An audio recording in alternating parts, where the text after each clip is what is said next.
तो हेलो बच्चों, कैसे हो आप लोग। तो चलिए आज हम आप लोग का संस्कृत का जो मोस्ट एक्सपेक्टेड क्वेश्चंस है, जो आप लोग को 3 अप्रैल के एग्जाम में देखने को मिलेगा, वैसा क्वेश्चंस करवाने जा रहा हूं। इससे पहले मैंने जो भी करवाया है, साइंस का करवाया, बहुत सारे बच्चों ने बोला कि जो आपने बताया लगभग वैसे क्वेश्चंस हमको एग्जाम में देखने को मिले, और साथ ही साथ इंग्लिश वाले बच्चों ने भी बताया। तो आप लोग को मैं फिर से बता दे रहा हूं कि आप हमारे रेगुलर वीडियोस देखते चलिए। चैनल से जो पहली बार जुड़े हैं, सब्सक्राइब जरूर कर लीजिएगा चैनल, ताकि आप लोग को इसी तरह की अपडेट और सारे जितने भी सेट में डालूंगा, सारे सेट आप हमारे साथ करते चलोगे। मैं फिर से बता रहा हूं कि अगर सारे सेट आप लोग अच्छे से कर लेते हो, आपको एग्जाम में बहुत ज़्यादा हेल्पफुल होगा और सारे क्वेश्चन आप कर पाओगे। तो आज हम लोग सेट 1 करेंगे और जल्दी जल्दी सभी सभी करते चलूंगा, ठीक है। अभी 40 MCQ करवाऊंगा, उसके बाद फिर नेक्स्ट सेट डालूंगा, फिर डालूंगा, ज़्यादा से ज़्यादा सब्जेक्टिव ऑब्जेक्टिव सभी का आपको प्रैक्टिस करवा दूंगा यहाँ पे। तो जो लोग पहली बार जुड़े, चैनल सब्सक्राइब कर लेना। और चलिए हम लोग आज देखते हैं मोस्ट एक्सपेक्टेड क्वेश्चन जो कि एग्जाम में आपको देखने को मिलेंगे, वैसे क्वेश्चंस को आपको प्रैक्टिस में यहाँ पे करवा दे रहा हूँ। तो चलिए हम लोग आगे बढ़ते हैं, ठीक है। तो चलिए देखिए, पहला फर्स्ट में आपका रहता है अपठित अवबोधनम, ठीक है। तो पहले अपठित रहता है, इसको पढ़ना है और उसका आंसर देना है। अधोलिखितम गद्यांशम पठित्वा तदा धारितानाम प्रश्नाम उत्तराणि विकल्पेभ्यः चित्वा लिखा था, ठीक है। तो आपको बोल रहा है कि ये सारे पढ़िए और इसका आंसर दीजिए। तो देखिए हम इसका हिंदी आपको बता देते हैं ताकि आप लोग को कुछ कुछ समझ में आ जाए, है ना। तो क्या लिख रहा है, संस्कृत भाषा देवभाषा। बोलता है कि संस्कृत भाषा जो है देवभाषा है, ठीक है, देवभाषा है, ठीक है। संस्कृत भाषा देवताओं की भाषा है। प्रायः सर्वेषां भारतीय भाषाणां जननी प्रादेशिकम भाषाणाच्च प्राणभूता इति, है ना। इसका मतलब क्या हुआ कि प्राय सभी भारतीय भाषाओं की जननी कौन है। जननी मतलब जो जन्म देती है, जो जन्म देने वाली है ना। तो प्राय जितनी भी भारतीय भाषाओं की है, मतलब कि जन्मदाता है, वो संस्कृत भाषा ही है, वो कहने का मतलब है जननी। आगे देखिए पूछ रहा है कि प्रादेशिकम भाषाणाच प्राणभूता इति। इसका मतलब हुआ कि प्रादेशिक भाषाओं की प्राणभूत है, मतलब जितने भी प्रादेशिक भाषाएं हैं, जितने भी तरह के आप देखते हो, जो भी मतलब कि अलग अलग स्टेट में बोले जाते हैं, सभी की प्राणभूत मतलब कि जो जान अगर डाली है तो कौन डाली है, संस्कृत भाषा ने डाला है, ठीक है। आगे देखिए, ठीक है, जननी है, उनका प्राण डाली है तो कौन डाली है, संस्कृत। ये आपको यहाँ तक हो गया। यथा प्राणी अन्यन, ठीक है, जीवती परंतु वायुम विना अन्नमपि, है ना, अन्नमपि जीवनम रक्षतुम ना शक्नोति। क्या लिख रहा है, यथा प्राणी अन्नेन जीवति परंतु वायुम विना अन्नमपि जीवनम रक्षतुम ना शक्नोति। तो इसका अर्थ क्या हुआ, यह भी मैं आपको बता देता हूँ। जिस प्रकार प्राणी अन्न से जीवित रहता है, ठीक है, अथा प्राणी अन्नेन जीवति, मतलब जिस तरह से प्राणी अन्न को खाकर, मतलब कि अन्न मतलब भोजन को खाकर जीवित रहता है, परंतु वायुम बिना अन्नमपि, परंतु वायु के बिना अन्न भी जीवन की रक्षा नहीं कर सकती। यहाँ पे लिख रहा है कि वायु विनम अन्नमपि जीवनम रक्षतुम, मतलब अगर आप सिर्फ अन्न खाओगे और वायु नहीं लोगे तो भी आप जिंदा नहीं रहोगे। तो वायु बहुत ही जरूरी है। आगे देखिए क्या लिख रहा है, तथैव उसी प्रकार, तथैव अस्मद देशस्य कापी भाषा, उसी तरह से हमारे देश की कोई भी भाषा संस्कृत भाषा के बिना जीवित नहीं रह सकती। यहाँ आगे लिखा हुआ देख लीजिए, कपि भाषा संस्कृत भाषा वलम विना जीवितुम अक्षमति, ठीक है। तो इसका मतलब यही हुआ कि इसी तरह से, जिस तरह से वायु के बिना आदमी कोई जिंदा नहीं रह सकता, जीव जंतु, उसी तरह से संस्कृत भाषा के बिना कोई भी भाषा जीवित नहीं रह सकता। आगे देखिए क्या लिख रहा है, निंशस्यम अस्यमेव अस्माकं धर्म। आगे लिख रहा है अस्माकं मिति हसा, ठीक है, अस्माकं भूतम भविष्य सर्वम सुसन्निहितमस्ति, ठीक है। आगे लिख रहा है कि निसंशयम, मतलब आगे इसका मतलब क्या है कि इसमें कोई तरह का संशय नहीं है। जो आगे जो जितनी भी बातें लिखी गई वो सारे में कोई संशय नहीं है, ठीक है। अस्यमेव मतलब इसी भाषा में, अस्यमेव अस्माकं धर्म अस्माकं मिति हासा अस्माकं भूता भविष्य सर्वम सुसन्निहितमस्ति, मतलब कि इसी प्रकार इसी भाषा में हमारा धर्म, इतिहास और भविष्य सब कुछ निहित है, ये कहने का मतलब हुआ। अब यहाँ से चलिए इसका आंसर क्या आप लोग को देख लेना ज़्यादा जरूरी है। तो देखिए गाइज, फर्स्ट क्वेश्चन बच्चों क्या पूछ दिया है कि संस्कृत भाषाया अपरम नाम किमस्ति। बोल रहा है संस्कृत भाषा का दूसरा नाम क्या है, तो क्या हो जाएगा, देवभाषा। हम लोग ऊपर आपको बताए भी थे, देखो संस्कृत भाषा देवभाषा, तो यहाँ पे देवभाषा यहाँ पे संस्कृत भाषा के लिए यूज हुआ है दूसरे नाम के तौर पे। सेकेंड क्वेश्चन देखिए क्या पूछ रहा है, संस्कृत भाषा कसाम प्राण भूतास्ति। संस्कृत भाषा किसमें प्राण मतलब कि फूंकता है, किसमें प्राण जानता है, किसमें प्राण डालता है। तो आपको मैंने यहाँ पे बताया था कि प्रादेशिकम भाषानचम प्राण भूता, यहाँ पे आप लोग देखे थे। तो यहाँ क्या हो जाएगा, प्रादेशिकम प्रादेशिक भाषा नाम। आप लोग को ये मैंने बताया था कि प्रदेश के भाषाओं में संस्कृत भाषा जो है प्राण डालती है। नेक्स्ट क्वेश्चन, माता अस्य पदस्य कृते गद्यांशे किम पदम प्रयुक्तम। बोलता है माता शब्द के लिए, माता पद के लिए जो शब्द मतलब जो शब्द है माता, उसके लिए गद्यांश में कौन सा पद प्रयुक्त हुआ है। माता शब्द के लिए कौन सा पद गद्यांश में यूज हुआ है। तो यहाँ पे गद्यांश का बात कर रहा है। माता का अगर यहाँ पे आप लोग गलती से अंबे नहीं मार दीजिएगा, अंबा मतलब भी माँ होता है, याद रखिएगा। जन्नी मतलब भी माँ होता है, भार्या मतलब पत्नी होती है। तो आप लोग अंबा या जन्नी में अगर कंफ्यूज हो तो यहाँ पे याद रखिए कि गद्यांश में पूछ रहा है कि गद्यांश में कौन सा पद प्रयुक्त हुआ है। तो देखिए गद्यांश में जन्नी प्रयुक्त हुआ है ना, तो क्या टिक मारेंगे, जन्नी।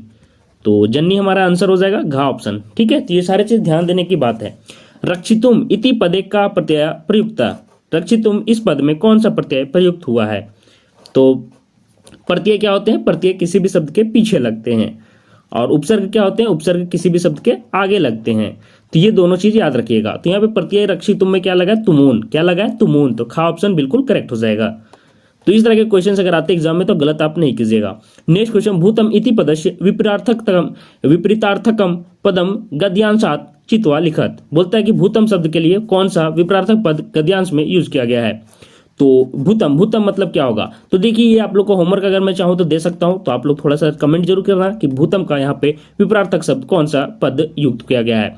तो कौन सा पद यूज किया गया है, पिशाचम। याद ध्यान से सुनिएगा, भूतम मतलब भूत होता है, तो पिशाच आप लोग नहीं मार दीजिएगा। यहाँ पे विपरीतार्थक शब्द पूछ रहा है, और ये भूत वो वाला भूत नहीं है जो हॉरर वाला होता है। समझ में आ रहा है आप लोग को, भूतम का पिशाचम नहीं मार देना आप लोग। भूतम मतलब होता है बीता हुआ। क्या होता है, बीता हुआ। तो जो बीत चुका है, भूत मतलब पास्ट, तो आने वाला क्या हो जाएगा, फ्यूचर। तो यहाँ पे सही आंसर क्या हो जाएगा, भविष्यम। गा ऑप्शन बिल्कुल करेक्ट हो जाएगा। आप लोग कमेंट करना इसका आंसर क्या होगा। चलिए नेक्स्ट क्वेश्चन की तरफ बढ़ते हैं। अब देखो यहाँ पे पठित अबोधनम बोल रहा है कि जो आप लोग पढ़े हुए हैं उससे ये क्वेश्चन है, तो इसका तो मुझे उतना ज़्यादा सटीक मतलब बताने का जरूरत भी नहीं है। आगे देखिए आप लोग मतलब कि मैं बोल रहा हूँ कि ज़्यादा विस्तार में बताने की जरूरत नहीं, आप लोग पढ़े होंगे। किम कज कज मैंने आपकी कहानी नहीं पढ़ी है इसलिए मैं बोल रहा हूँ। किम कज लमलीनम धूमम मुच्यति। तो क्या हो जाएगा, 6 का आपका खा ऑप्शन से हो जाएगा सतस्कटिकम। ठीक है, सतस कटियानम। ठीक है, आगे देखिए जलम कृदसम नास्ति। ठीक है, तो 7वां का आपको गा ऑप्शन हो जाएगा दूषितम। ठीक है, आगे देखिए पूछ रहा है अति समीपम इति पदस्य विपर्य पदम किम। तो आपका हो जाएगा 8 का आपका ऑप्शन नंबर घाव का ये हो जाएगा घा ऑप्शन बही दूरम। आगे देखिए कृदेशनाम वृक्षनाम माला रमणीय भवेत, है ना। तो 9 का ऑप्शन नंबर का हो जाएगा हरिता नाम। ठीक है, ठीक है। आगे देखिए पूछ रहा है कि बुद्धि मति मार्गे गहन कान्य कम अपश्यत। तो आपको इस तरह का 10th का आपका ऑप्शन नंबर आपका सही हो जाएगा का ऑप्शन व्याघ्रम। ठीक है, आगे देखिए पूछ रहा है कि लोके महत्व, है ना, भ्यात का मुच्यते। 11 का ऑप्शन नंबर खास सही हो जाएगा बुद्धिमान। आगे देखिए पूछ रहा है कि राजपुत्र से किम नाम अस्ति। राज के पुत्र का नाम क्या था, राजपुत्र का नाम। ठीक है, तो आपको 12th का आंसर हो जाएगा का, है ना, राज सिंह। आगे देखिए पूछ रहा है बुद्धमती कया पुत्रो प्रहर्तवती। तो आपको 13 का ऑप्शन नंबर आ जाएगा खा चपेटिया। ठीक है, आगे देखिए 14 नंबर में मनुष्य से जीवने का सहसा अक्रम्य समधिर होती। ठीक है, तो आपका 14 का ऑप्शन नंबर खास सही हो जाएगा जरा। फिर देखिए इसी तरह से 15 नंबर का आंसर क्या हो जाएगा, मैं बता देता हूँ आंसर उर्गा होगा। ठीक है, 16 में देखिए सुचारू रूपेण भोजनम पचकिंतुम का कर्तव्य। अच्छे सुचारू रूप से भोजन को पचाने के लिए क्या करना चाहिए, तो 16 का आंसर हो जाएगा खा व्यायाम करना चाहिए। ठीक है, हृदय स्थाने का भवती। तो आपको 17 का मैं ऑप्शन बता देता हूँ, खा हो जाएगा वायु।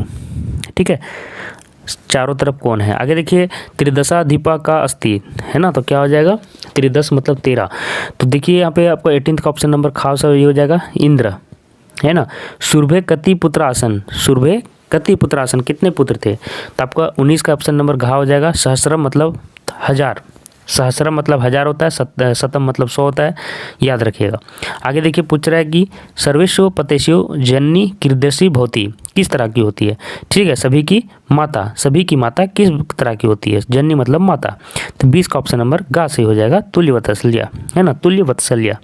आगे देखिए पूछ रहा है कि उदार हृदय इत्यर्थे अस्मिन् पाठे किम पदम प्रयुक्तम। बोलता है उदार हृदय के लिए पाठ में कौन सा मतलब पद प्रयुक्त किया गया है, उपयोग किया गया है। तो 21 का घा हो जाएगा जननी। ठीक है, उदार हृदय किसको बोला गया, जननी को, माता को कहा गया है।